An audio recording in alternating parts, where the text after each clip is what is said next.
புதுச்சேரி பள்ளி கல்வித்துறை சார்பில் மண்டல அளவிலான அறிவியல் கண்காட்சி கதிர்காமம் அரசு பெண்கள் மேல்நிலைப் பள்ளியில் ஜனவரி 6ஆம் தேதி முதல் ஜனவரி 8ஆம் தேதி வரை நடைபெற்றது. விழாவிற்கு மாண்புமிகு உள்துறை அமைச்சர் திரு நமச்சிவாயம் அவர்கள் தலைமை தாங்கினார். பள்ளி கல்வித்துறை இயக்குநர் திரு சிவக்குமார் அவர்கள் வரவேற்று பேசினார். விழாவில் மாண்புமிகு முதலமைச்சர் திரு ந. ரங்கசாமி அவர்கள் கலந்து கொண்டு அறிவியல் கண்காட்சியை தொடங்கி வைத்து மாணவ மாணவிகளின் படைப்புகளை பார்வையிட்டார். அப்பொழுது அறிவியல் படைப்புகள் குறித்து மாணவர்கள் விளக்கம் அளித்தனர். இதனை முதலமைச்சர் ரங்கசாமி கேட்டறிந்து மாணவர்களுக்கு வாழ்த்து தெரிவித்தார். இந்நிகழ்ச்சியில் மாண்புமிகு சட்டப்பேரவைத் தலைவர் திரு ஆர். செல்வம் அவர்கள், பள்ளி கல்வித்துறை இணை இயக்குநர் திருமதி சிவகாமி அவர்கள் கலந்து கொண்டனர்.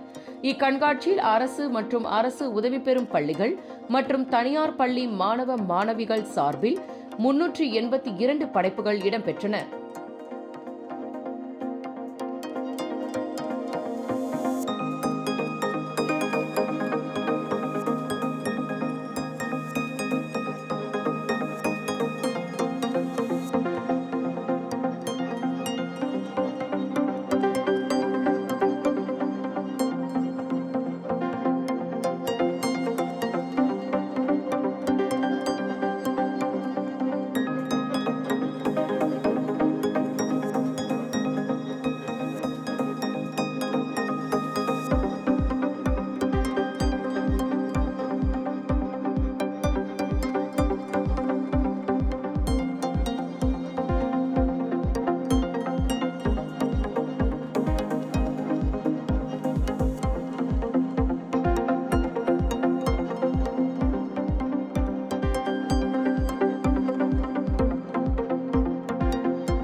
மத்திய இளைஞர் விவகாரங்கள் மற்றும் விளையாட்டு அமைச்சகத்தின் சார்பில் ஜனவரி 9ஆம் தேதி முதல் 12ஆம் தேதி வரை புதுடெல்லியில் நடைபெறும் 29வது தேசிய இளைஞர் விழாவில் கலந்து கொள்ள புதுச்சேரியில் இருந்து புறப்படும் இளைஞர்களை வழியனுப்பும் விழா ஆளுநர் மாளிகையில் ஜனவரி 6ஆம் தேதி நடைபெற்றது.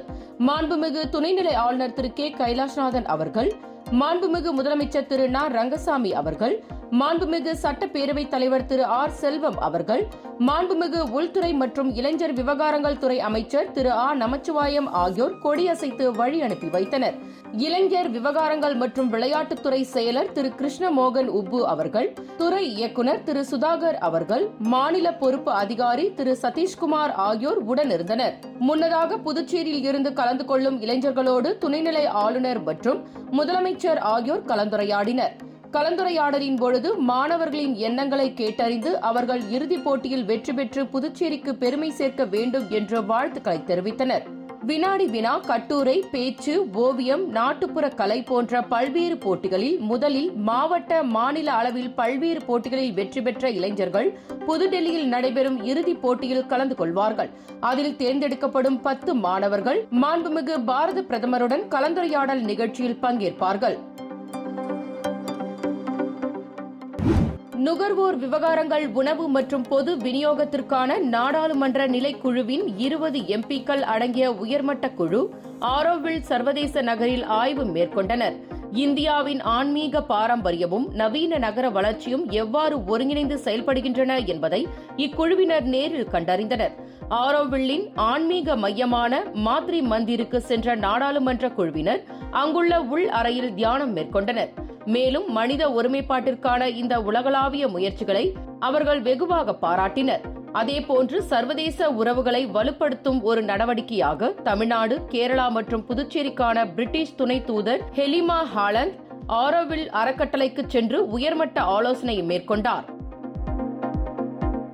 புதுச்சேரி அரசு காவல்துறை சார்பில் காவலர்கள் மற்றும் IRBN காவலர்களுக்கு பதவி உயர்வு மற்றும் சிறப்பு நிலை பதவிகள் வழங்கும் நிகழ்ச்சி கம்பன் கலையரங்கத்தில் ஜனவரி 7ஆம் தேதி நடைபெற்றது. மாண்புமிகு துணைநிலை ஆளுநர் திரு கே கைலாஷ்நாதன் அவர்கள் சிறப்பு விருந்தினராக கலந்து கொண்டு காவலர்களுக்கு பதவி உயர்வுக்கான பட்டயம் அணிவித்து கௌரவித்தார். மாண்புமிகு முதலமைச்சர் திரு ந. ரங்கசாமி அவர்கள், மாண்புமிகு சட்டப்பேரவைத் தலைவர் திரு ஆர். செல்வம் அவர்கள், மாண்புமிகு உள்துறை அமைச்சர் திரு ஆ. நமச்சிவாயம் அவர்கள், காவல்துறை இயக்குநர் திருமதி ஷாலினி சிங் மற்றும் காவல்துறை உயர் அதிகாரிகள் கலந்து கொண்டனர்.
ஒன்பதாவது தேசிய சித்த மருத்துவ திருநாளை முன்னிட்டு முப்பெரும் விழா ஆயுஷ் இயக்குநரகத்தில் நடைபெற்றது.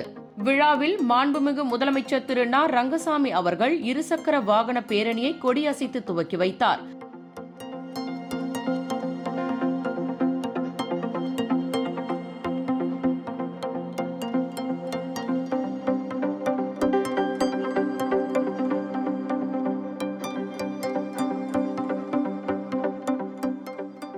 மேலும் மரம் நடும் விழாவில் மாண்புமிகு முதலமைச்சர் அவர்கள் மரங்களை நடும் நிகழ்ச்சி நடைபெற்றது.